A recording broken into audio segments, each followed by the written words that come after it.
वैद्यनाथेश्वर ज्योतिर्लिंग का प्राकट्य कैसे हुआ और इसकी क्या महिमा है, आइए आज यही जानते हैं।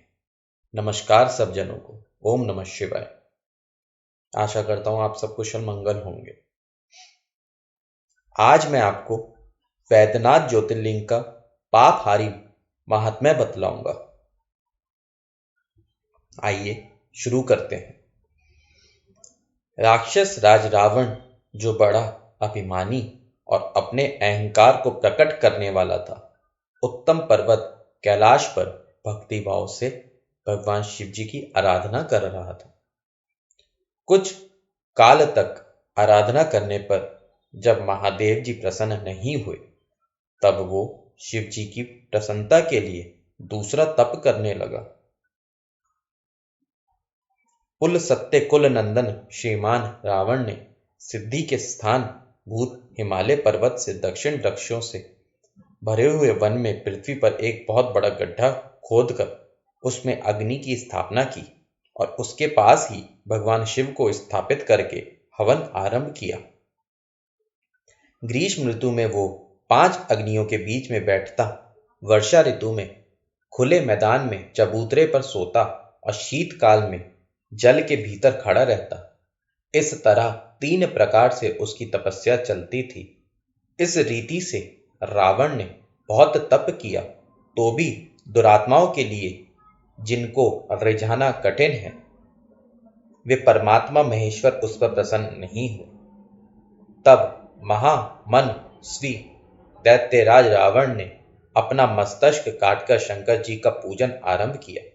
विधि पूर्वक शिव जी की पूजा करके वो अपना एक एक सिर काटता और भगवान को समर्पित कर देता।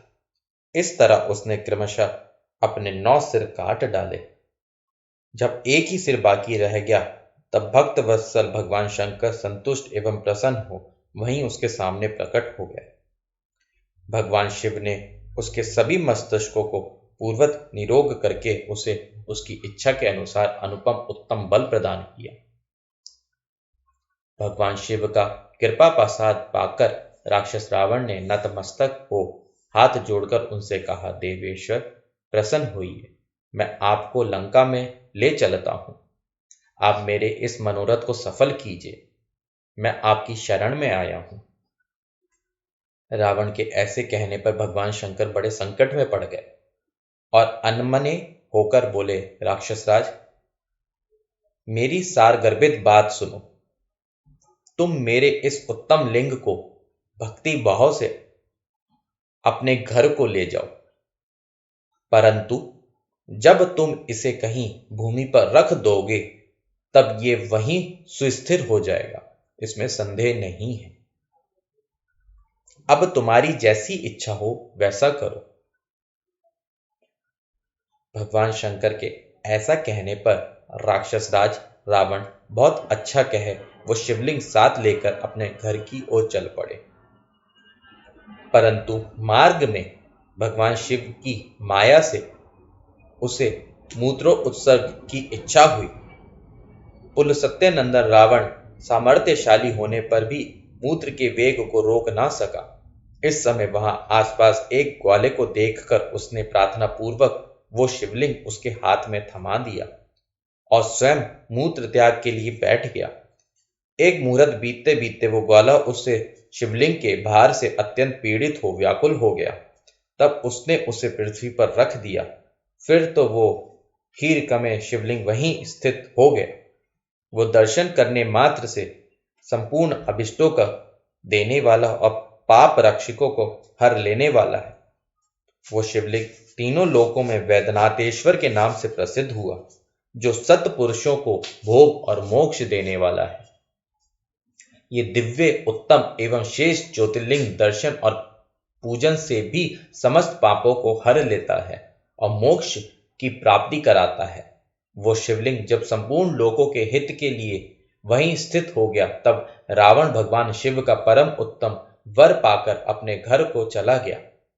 वहां जाकर उस महान असुर ने बड़े हर्ष के साथ अपनी प्रिय मंदोदरी को सारी बात कह सुनाई। इंद्र आदि संपूर्ण देवताएं और निर्मल मुनियों ने जब ये समाचार सुना, तब वे परस्पर सलाह करके वहां आए। उन सब का मन भगवान शिव में लगा हुआ था। उन सब देवताओं ने उस समय वहां बड़ी प्रसन्नता के साथ शिव जी का पूजन किया। वहां भगवान शंकर का प्रत्यक्ष दर्शन करके देवताओं ने उसे शिवलिंग की विधिवत स्थापना की और उसका वैद्यनाथ नाम रखकर उसकी वंदना और स्तवन करके वे स्वर्गलोक को चले गए। जब वो शिवलिंग वहीं स्थित हो गया तथा रावण अपने घर को चला गया, तब वहां कौन सी घटना घटित हुई, अब मैं आपको वो बतलाता हूं। भगवान शिव का परम उत्तम वर पाकर महान असुर रावण अपने घर को चला गया। वहां उसने अपनी प्रिया से सब बातें कही और वो अत्यंत आनंद का अनुभव करने लगा। इधर इस समाचार को सुनकर देवता घबरा गए कि पता नहीं ये देवद्रोही महादुष्ट रावण भगवान शिव के वरदान से बल पाकर क्या करेगा। उन्होंने नारद जी को भेजा। नारद जी ने जाकर रावण से कहा, तुम कैलाश पर्वत को उठाओ, तब पता लगेगा कि शिव जी का दिया हुआ वरदान कहां तक सफल हुआ। रावण को ये बात जच गई। उसने जाकर कैलाश को उखाड़ लिया। इससे सारा कैलाश हिल उठा। तब गिरिजा के कहने से महादेव जी ने रावण को घमंडी समझकर इस प्रकार शाप दिया, रे दुष्ट भक्त दुर्बुद्धि रावण, तू अपने बल पर इतना घमंड ना कर। तेरी इन भुजाओं का घमंड चूर करने वाला वीर पुरुष शीघ्र ही इस जगत में अवतीर्ण होगा।